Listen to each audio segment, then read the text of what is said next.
வணக்கம். சற்று முன் கிடைக்கப்பெற்ற மிக முக்கியமான செய்தி ஒன்று வெளியாகியுள்ளது. கேரளா விமான நிலையத்தில் ஸ்டாலின் கைதா வெளியான தகவலால் பரபரப்பு. வைக்கம் போராட்டம் நூற்றாண்டு நிறைவு விழாவை முன்னிட்டு வைக்கத்தில் நடைபெறும் பெரியார் நினைவகம் மற்றும் நூலக திறப்பு விழாவில் பங்கேற்பதற்காக முதல்வர் மு.க. ஸ்டாலின் அவர்கள் கேரளா சென்றுள்ளார். அங்கு தமிழக முதல்வருக்கு சிறப்பான வரவேற்பு அளிக்க உள்ளதாக கேரளா மாநில ஏற்பாடுகள் செய்யப்பட்டுள்ளது.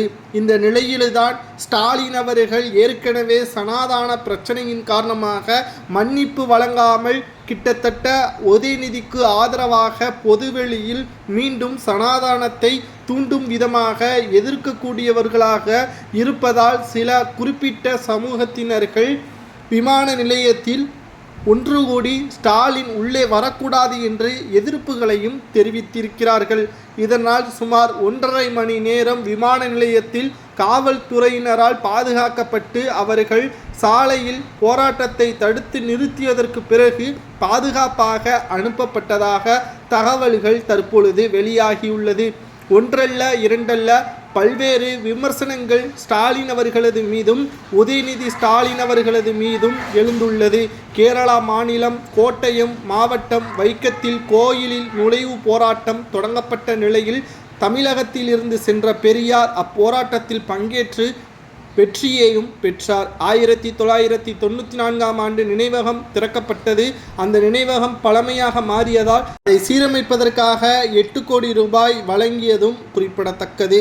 இந்த நிலையில்தான் பெரியார் சிலை, பெரியாரின் வாழ்க்கை வரலாற்றை விவரிக்கும் புகைப்படங்கள் அடங்கிய அனைத்து கண்காட்சி கூடங்களையும் ஸ்டாலின் அவர்கள் திறந்து வைப்பதற்கான ஏற்பாடுகளும் கேரளா முதல்வர் பினராயி விஜயன் தலைமையும் இந்த விழாவில் பங்கேற்பதாக சென்னையிலிருந்து இன்று காலை புறப்பட்டார். இந்த நிலையில்தான் கேரளா விமான நிலையத்தில் போலீஸ் மற்றும் பாதுகாப்பு படையினரால் 2.5 மணி நேரங்கள் அவரால் தற்பொழுது எந்த ஒரு வெளியே செல்ல முடியாமல் உள்ளே கைது செய்யப்பட்டது போல் அவர் அங்கே இருந்ததால் பரபரப்பு ஏற்பட்டது.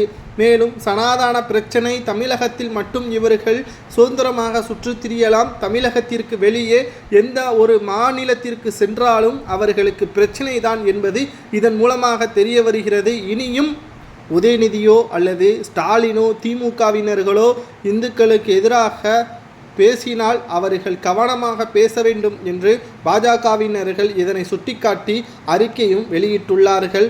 மேலும் கேரளாவில் ஸ்டாலினை உள்ளே 2.5 மணி நேரம் வைத்தது பாஜகவினருக்கு மகிழ்ச்சியை ஏற்படுத்தியிருப்பதாகவும் தெரிய வருகிறது.